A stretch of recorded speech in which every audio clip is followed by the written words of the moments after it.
What is going on, everybody? Welcome to another episode of the Beginner Bike Giveaway series. Today we're featuring the lovable little MT03. We're going to be slapping on some crash protection on it, courtesy of T-Rex Racing. Then we're going to be taking out the little MT03 and talking about what our plans are with this motorcycle. Stay tuned.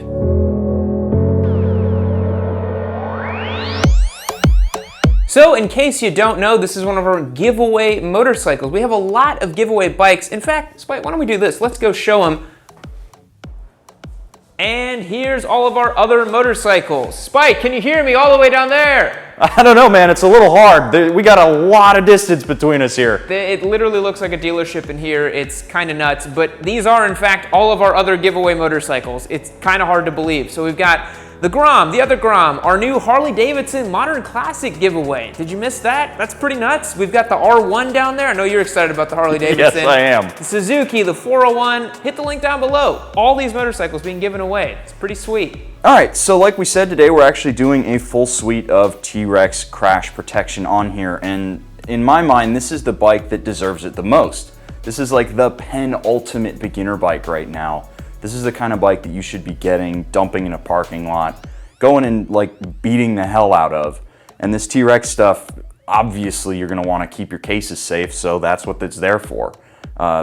I'm really excited to actually get it on there. It's gonna make these cases look pretty aggressive, pretty mean. I think it's gonna fit with the style of the bike really well too. I think so too. I actually just thought of that, these cases, because they have these like, you know, 3D printed kind of, you know, molded look to them. It's gonna make the bike look a little bit more aggressive, which is really cool. So we really recommend for beginner riders to get some case savers on there. Also, we would readily recommend to get some bar end protection right here, because that's one of the first things that goes down whenever you usually drop your bike, and that's usually one of the little things. Foldable levers would be good too if you're worried about that, but we'll probably do that along with our MT03. But let's get started installing these parts.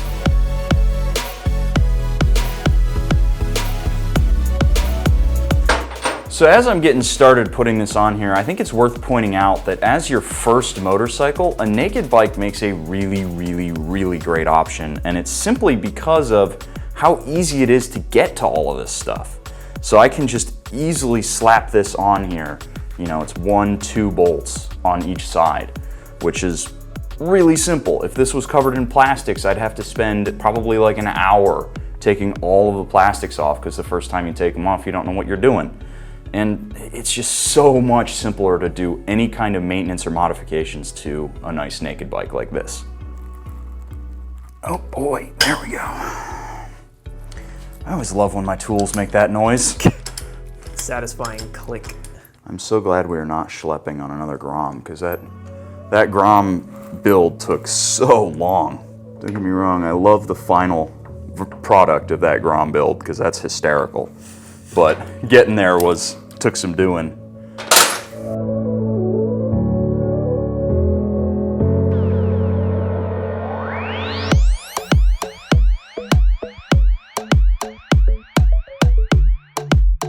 So this was a really easy install. It was literally just 4 bolts, and I needed to break out the old breaker bar.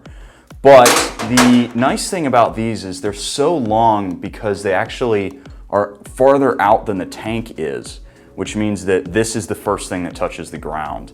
It's actually also kind of nice because when you're out riding for a long time, you can put your feet up on here and kind of have, you know, like highway pegs almost. So these are really nice, they're really sturdy, and they're also structural. They're in literally like the perfect spot on this motorcycle, and they look great too. All right, guys, we're now gonna be installing the case sliders on the MT03. Personally, I think case sliders are a really good addition to any motorcycle, because if you do have a little bit of a spill, whether on track, whether on road, whether off-road, one little hole in the case could mean a really bad day for you. If you're out there riding and you have a hole in your case and oil starts coming out, you're probably not going to be able to ride your bike home. And being able to ride your bike home and then fixing it means a whole lot less of a headache and probably a whole lot less time instead of getting someone out there and getting it towed. So these T-Rex kits are really good. I've used them on a ton of different bikes of my own. They've held up really well to the abuse on my desert sled, and so let's get them on there.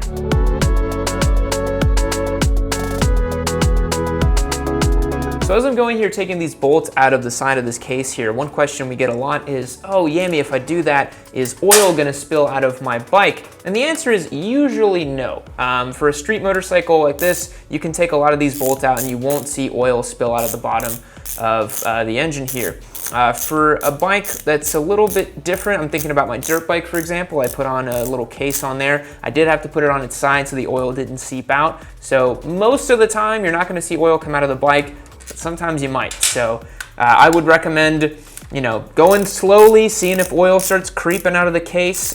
These T-Rex cases I've done on street motorcycles have not done that usually, but just go slow and take your time and see what it does. So another little tip I'd like to impart on you guys, because y'all know I'm a master mechanic and installer of parts. Whenever you're bolting stuff on like this, just make sure that you apply torque evenly and don't over torque one bolt at a time while you're installing a part that's kind of, you know, got multiple bolts like this. Go across it, go slowly, and then slowly tighten everything as you work through it. That's gonna ensure a good fitment and it won't look all wonky on your motorcycle.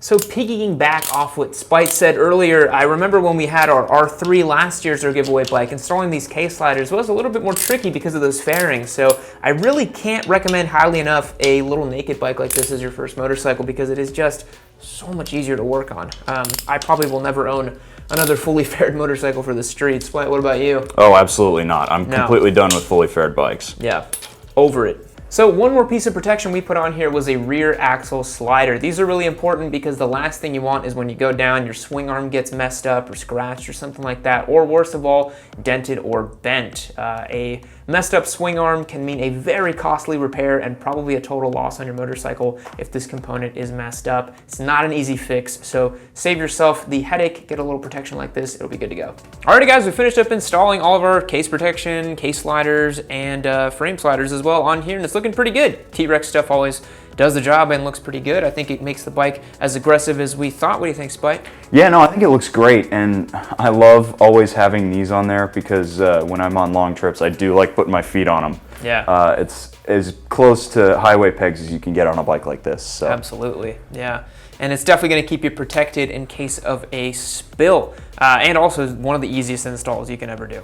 This took us like 10 minutes. Yeah, like, it really was. It was one of the simplest things we've done in a long time. Yeah, but now let's get the MT03 out on the road and let's talk about the other stuff we're going to do to it. Alrighty, everybody, jumping aboard Yamaha's lovable little baby naked, the MT03, now freshly fitted with its crash protection. Making sure that hopefully the new rider that owns it doesn't bin it, but if they do, they will be very handsomely protected right here, this case saver and this frame slider. But there's not a whole lot to talk about that, honestly. Like, it's just a case slider and frame slider. So let's discuss a couple things we're planning on doing to this motorcycle to just make it a little bit better, a little bit spicier, because, well, it's a little milquetoast. Compared to other motorcycles in the category, like the Ninja 400, the Duke 390, the MT03 does suffer from a disease we like to call lack of torqueitis.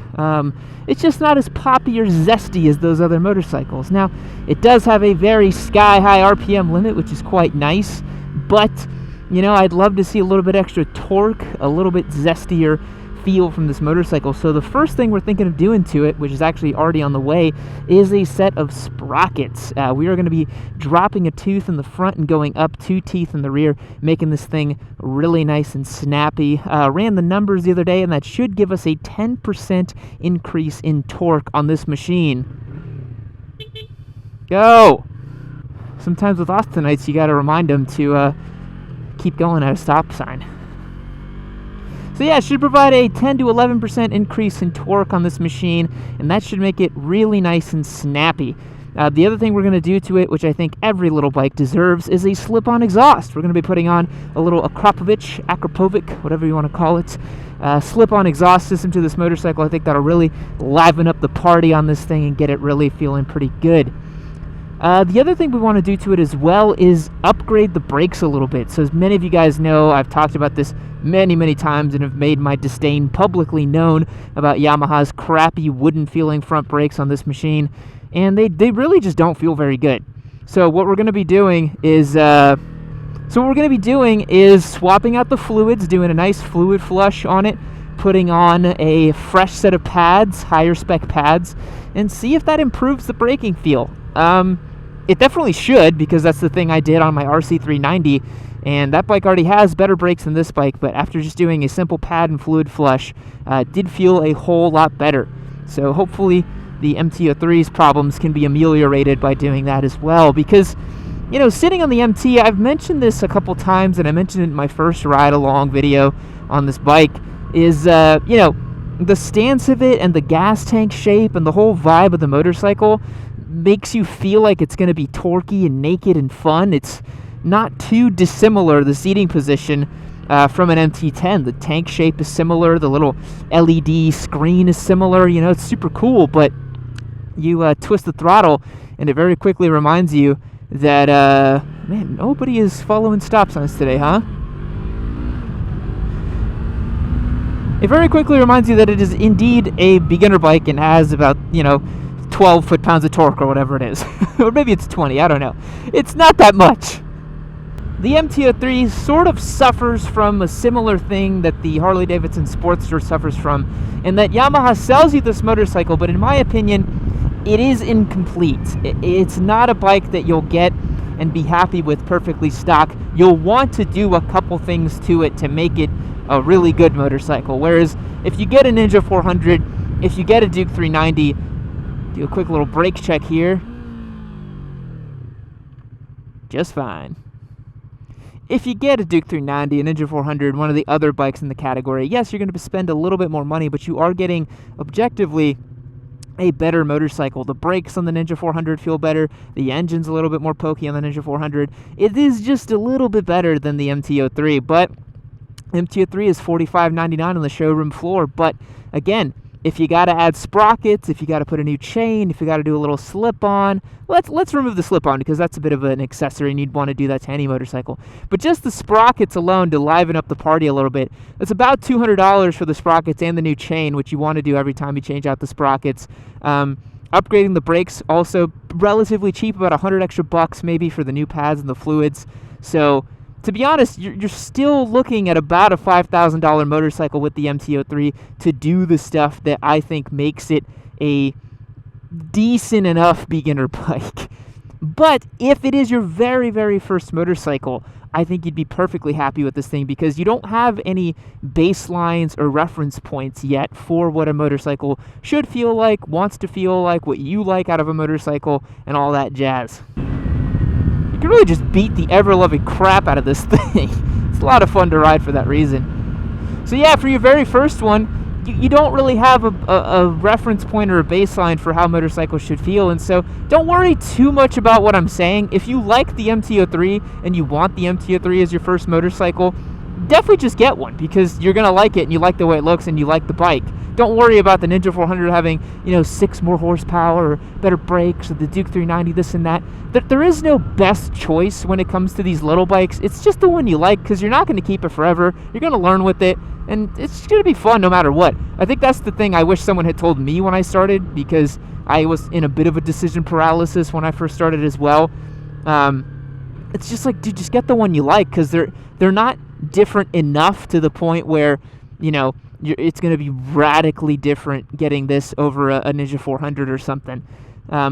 If you're cross-shopping classes of bikes, then yes, they will feel different, right? If you're thinking about a WR250 or an MT03 or an MT07, yes, all three of those are extraordinarily different from one another, and I'd highly recommend taking test rides on each of them. But if you're looking specifically just in the beginner category, don't really worry about it too much. So I'm really excited to see what we're going to be able to do to this little bike, man. I think it's going to be a lot of fun. I got to say, I catch reflections of this motorcycle when I'm at stoplights, this little black Mirage that's in front of me. It's a good-looking bike, man, with these red wheels, the fluo ice paint scheme. It's pretty cool. I feel cool on this thing. No one needs to know that this Mirage could maybe take it off the line, but hey, no one needs to know that, Nobody needs to know that it's a slow motorcycle. It looks fast, and that's what counts. Okay. Yeah! Wow, dude! You gotta pull over, bro! No way! I got that on camera. No way, dude! Wow! What a dipshit! How do you do that, bro? So guys, God, that's funny. right, so as a quick note about that, if you see something happen like that, keep calm, just let them hit each other. They're gonna hit each other. Just kind of, you know, stay back, be chill. Oh my God, that was funny. I cannot believe that woman she nearly ran into another car too. Oh my God, that's hilarious. This is honestly why I don't love street riding, to be honest. It's a little sketch. I mean, people just take off from a stop sign and don't even notice that they're drifting over into the lane. Are you kidding me? Anyways, the last point I wanted to make about the MT03 is the sprocket change is not really going to affect the top speed very much. It is going to reduce the top speed by about 10%. I think the top speed on this bike stock is like 112, and maybe with the sprockets it's going to be at like 102, 100, whatever. But to me that's worth it, because how often are you even going 95 to 100 miles per hour on a little bike like this? And we didn't go super aggressive with the sprockets that we chose, mostly because top speed's one thing, but I wanted to make sure that the cruising speed at 70, 75 miles per hour was still within the realm of what's reasonable. You know, I didn't want it screaming at like 10,000 RPM going 70 miles per hour. So I ran the numbers and it seems like it's going to be fine. So I'm very excited to see how the sprockets are going to change the characteristics of this bike. And yeah, hope you guys enjoyed. Catch you on the next one.